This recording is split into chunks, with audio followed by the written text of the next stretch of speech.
Mercy pleaded her innocence. She cried and begged her husband's brothers, but they refused to listen. Instead, they dragged her through the mud like a criminal. What did she do to deserve such humiliation? Watch till the end to find out. In the busy heart of Lagos, Nigeria, there was a man named Chief Johnson. He was 40 years old, tall, dark-skinned, and well-respected. Chief Johnson was not just any man. He was very rich and known all over the Alaba International Market. That was where he owned a large motor parts business.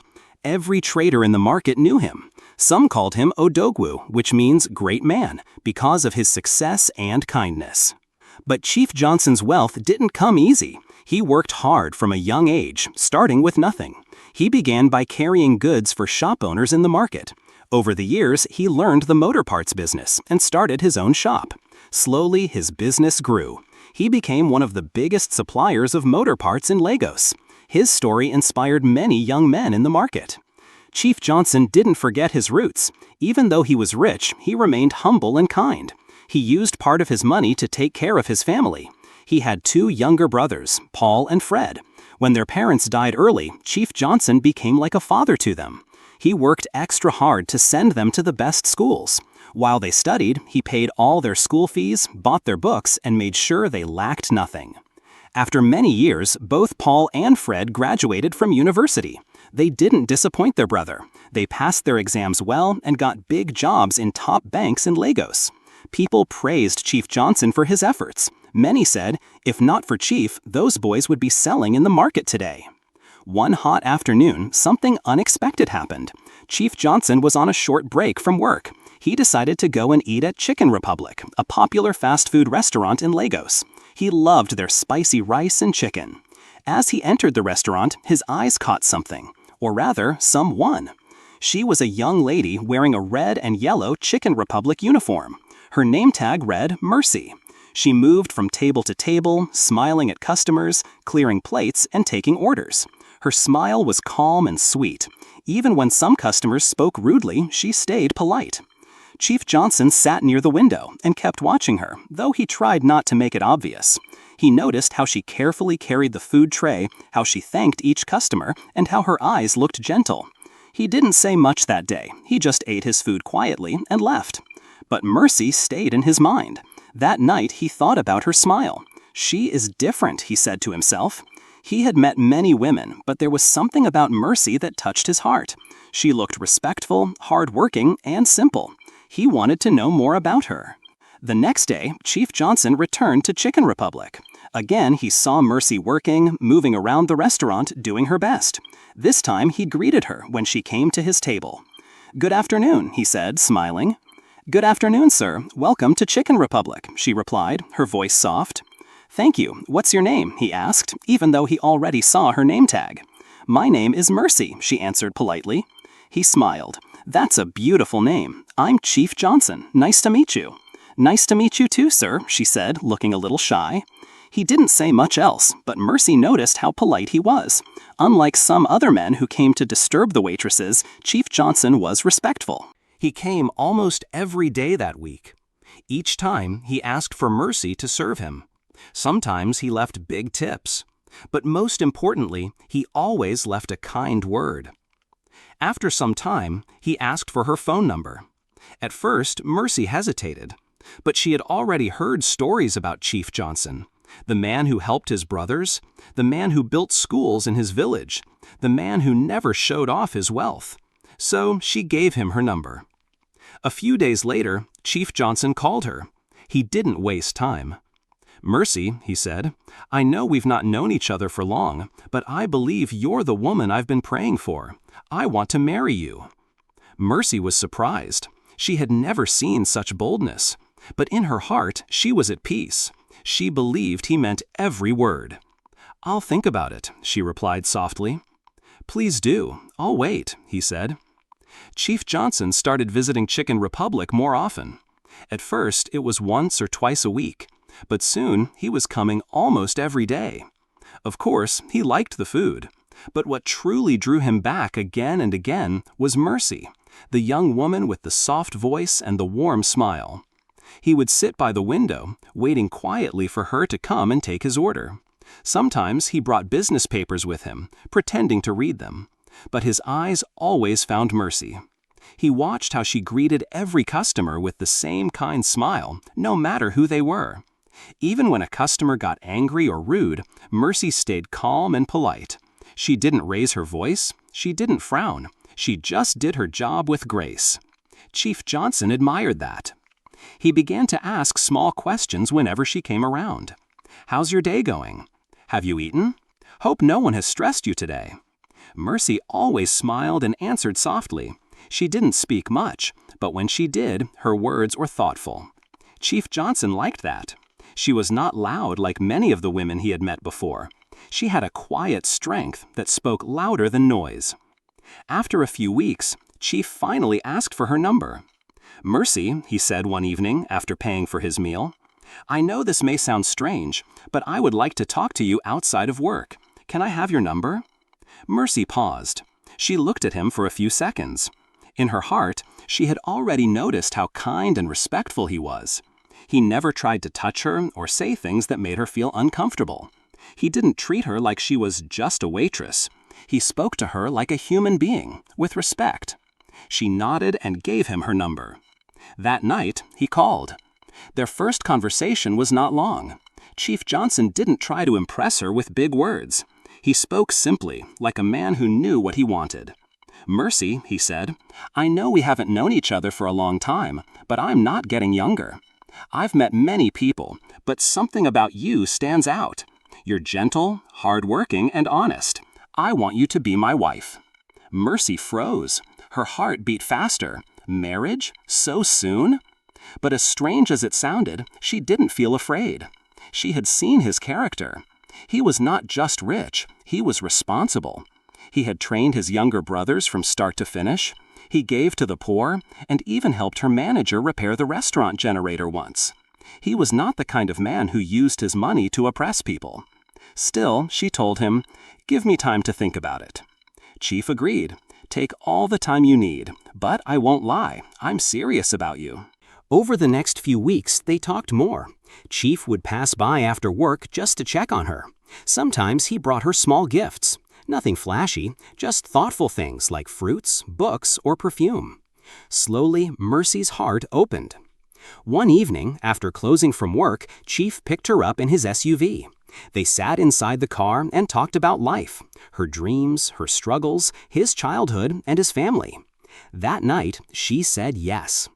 Their traditional marriage was fixed quickly. Chief Johnson went straight to Mercy's family home in the eastern part of Nigeria. He met her parents and explained his intentions. He didn't send people, he went himself. That won the hearts of Mercy's people. The traditional wedding was the biggest event the village had seen in years. People traveled from far and wide to attend. There was music, dancing, and plenty of food. Chief Johnson spared no cost. He dressed in rich traditional Igbo attire with a red cap and lion head walking stick. Mercy looked like a true queen in her George wrapper, coral beads, and gele. Villagers whispered in admiration. Some said, "This girl is blessed. She served food in Lagos, and now she's marrying a king." Others added, "Not every man with money will marry a waitress. Chief Johnson is truly different." The ceremony lasted 2 days. After the traditional rites were done, Chief Johnson took Mercy back to Lagos. He brought her to his mansion, one of the biggest houses in his estate. Mercy, who used to rent a tiny one-room apartment, could not believe her new life. The house had everything: wide marble floors, gold-plated railings, a big kitchen, and several rooms. But what touched her most was not the wealth. It was how Chief Johnson treated her. Every day, he reminded her that she was special. He would say, "You brought peace into my life, and that is worth more than money." And so, Mercy began a new chapter in her life. From taking food orders in a fast food restaurant to becoming the wife of one of Lagos's most respected men, her life had changed forever. All because one man saw beyond her uniform and noticed the beauty of her heart. Mercy settled well into her new life as Chief Johnson's wife. She no longer wore the red and yellow uniform of Chicken Republic. Now she wore beautiful lace dresses and soft slippers. But even with the new comfort, Mercy did not become proud. She remained humble, just as she had always been. Chief Johnson loved her more every day. He made sure she lacked nothing. He gave her full access to his home, trusted her with his accounts, and even allowed her to make suggestions for his business. Many people thought Mercy would act like a village girl in the big city, but she surprised them. She behaved with wisdom and grace. One quiet afternoon, about 2 months after the wedding, Mercy walked into the bedroom feeling tired and dizzy. She sat on the edge of the bed, placed her hand on her stomach, and closed her eyes. Something felt different. The next day, she went to the hospital. After running a few tests, the doctor smiled at her. "Congratulations, madam," the doctor said. "You are pregnant." Mercy could hardly believe it. Her hands went to her mouth in shock. She had waited for this moment all her life. She rushed home and gave Chief Johnson the news. He shouted in joy and lifted her up like a child. "God has done it," he cried. The months went by slowly. Mercy went for regular checkups. But sadly, the pregnancy did not end in birth. She lost the baby in the 7th month. It was a painful moment for both of them. Mercy cried day and night. Chief tried to stay strong, but she could see the pain in his eyes. Still, he comforted her. "Don't worry, my love," he would say. "We will try again." And they did. Year after year they hoped, but the babies never came. 9 long years passed. Neighbors whispered. Some said Mercy was barren. Others advised Chief to take another wife, but he refused. "I married Mercy because I love her. A child will come when it is time," he told them. Then, in the 9th year, a miracle happened. Mercy missed her period for 2 months. Afraid of another disappointment, she kept it to herself. But her body began to change. She finally told Chief, and they went to the hospital together. "Yes, she is pregnant," the doctor said. This time, they told no one. They prayed quietly. They avoided loud celebrations. Mercy followed every instruction from the doctor. She ate well, rested often, and stayed indoors most times. Finally, 9 months later, she gave birth to a healthy baby boy. Tears ran down Chief Johnson's face as he held his son in his arms. "Emmanuel," he whispered, "your name will be Emmanuel, because God is with us." To celebrate, Chief threw a huge party at his mansion. Friends, family, and business partners came from far and near. There was music, dancing, and laughter. Mercy looked beautiful in her gold dress as she held her baby. Everyone who saw them blessed her and praised God. From that day, the house became even livelier. Emmanuel was full of energy. He laughed loudly, played with everyone, and brought joy into the home. Chief Johnson loved him dearly. He would come back from work with toys, sweets, and storybooks. At night, he sat by Emmanuel's bed and told him tales about life and business.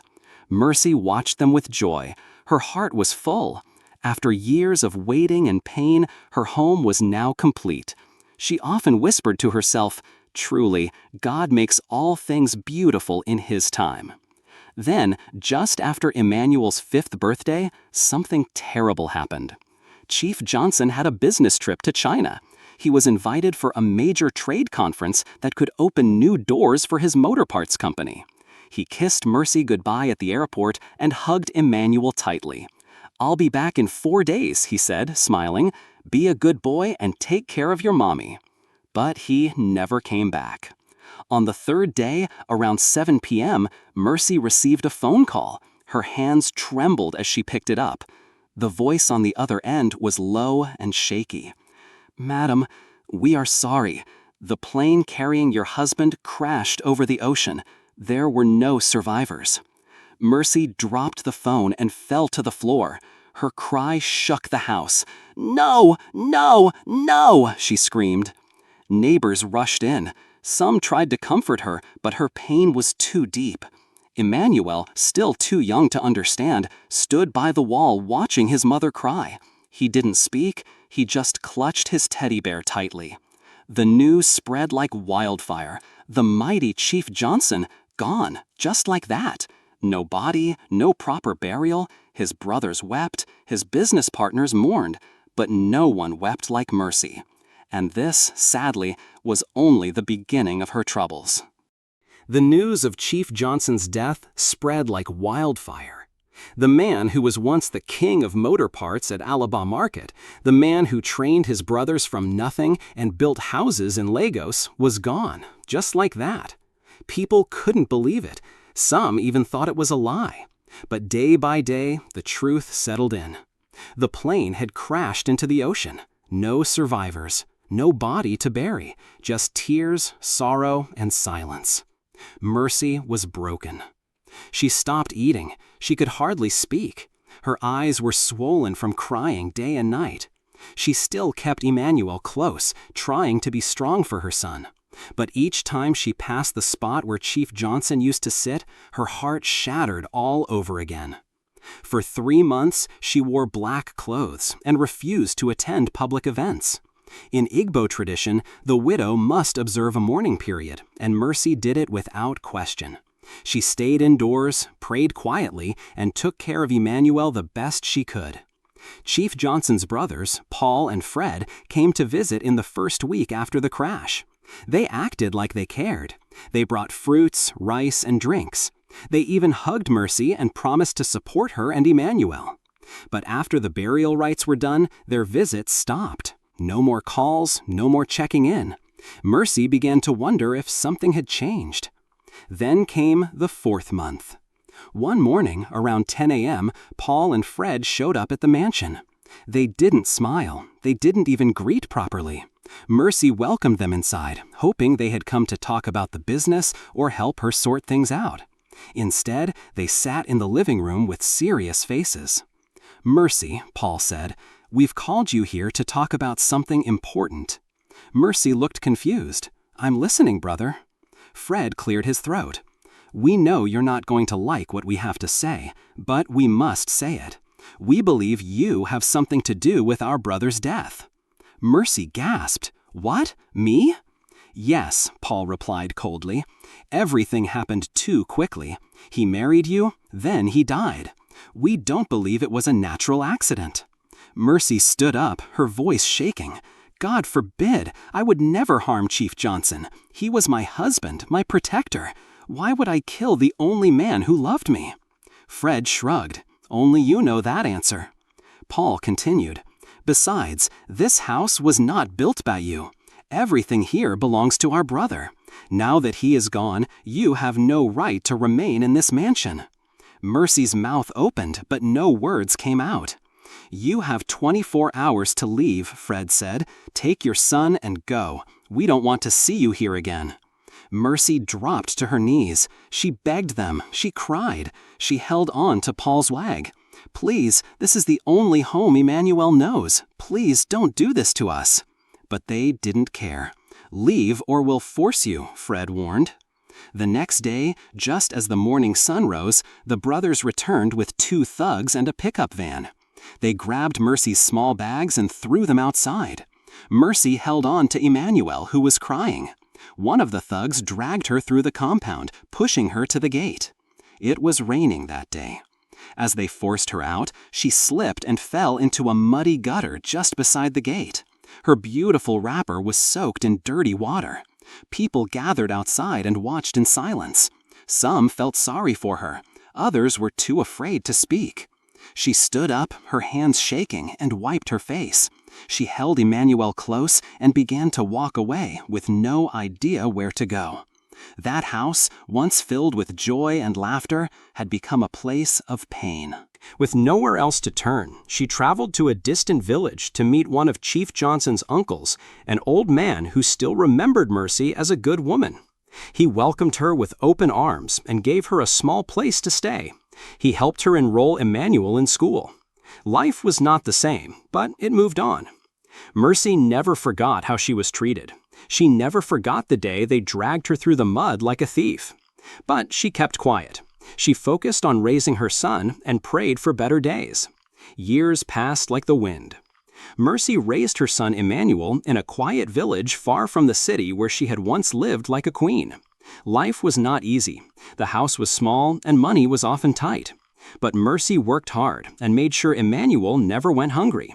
She taught him to be humble, respectful, and honest. Most of all, she taught him to pray. Each night, as they knelt beside the bed, she would whisper, "You are the son of a great man. Never forget that. One day, God will fight for us." Emmanuel grew up knowing pain. He saw how his mother worked day and night just to put food on the table. He also remembered the big house, the shiny cars, and the day men dragged his mother through the mud like a criminal. That picture never left his mind. He promised himself, "One day I will become someone important, and I will come back for what belongs to us." Emmanuel was sharp in school. His teachers often said, "This boy is different." He read books quickly, solved maths with ease, and won every debate in class. But even with his brilliance, there was no money to send him to a university in Nigeria. Still, fate had a plan. One day, during his final year in secondary school, an American pastor visited the village on a mission trip. He met Emmanuel at church and was impressed by his intelligence and manners. After speaking with him for just 10 minutes, the pastor said, "Young man, I want to help you. Would you like to study abroad?" Emmanuel couldn't believe his ears. In less than a year, all papers were ready. Mercy cried tears of joy as she waved goodbye to her son at the airport. "Go and make me proud," she whispered. In the United States, Emmanuel studied engineering, but deep inside, he still held on to the pain of the past. He worked part-time jobs, studied hard, and graduated with honors. Then, one day, he saw an advert to join the U.S. Marine Corps. Something in his heart told him to go for it. He passed all the tests, physical, mental, and emotional. He was trained, tested, and promoted quickly. The boy who was dragged out of his father's house was now a strong, fearless soldier respected across ranks. After serving for years and saving money, he returned to Nigeria. This time, he wasn't a scared little boy. He was a man, tall, confident, well-spoken, and with the presence of someone trained in discipline and leadership. When he stepped into Lagos again, everything had changed, but the pain in his heart was still fresh. His first visit was to the place he once called home. The mansion was still there, only now it looked older. The paint was peeling, the gates were rusty, and the joy it once carried was gone. He asked around and found out that Paul and Fred were still in Lagos, but their lives had taken a turn. Paul had lost his job at the bank due to fraud. Fred's business had collapsed. The once proud brothers were now struggling. Emmanuel didn't shout. He didn't fight. He didn't even insult them. Instead, he went to court. With the help of lawyers and the documents his mother had kept safe all these years, marriage certificates, property receipts, and bank records, Emmanuel filed a case. The court reviewed the documents and listened to the story. Justice, though delayed, finally came. The court ruled that Chief Johnson's house and properties rightfully belonged to Mercy and Emmanuel. Paul and Fred were ordered to leave the house and pay for emotional damages. The judge even scolded them. "You two were helped by your brother," the judge said, "yet you threw his widow into the streets. Shame on you." The news spread quickly. Journalists covered the story. Social media platforms carried the headline. "Son returns from U.S. Marine to reclaim late father's property after mother was dragged through mud." When Mercy stood at the gate of the mansion once more, tears filled her eyes. This time, she didn't cry out of pain. She cried out of joy. Her son had kept his promise. They entered the house slowly. It was dusty, quiet, and empty. But Mercy smiled as she stepped into the living room. "This house may have lost its beauty," she said, "but today we bring back its honor." Emmanuel looked at her and smiled. "We're home, Mama, and no one will ever take it away from you again."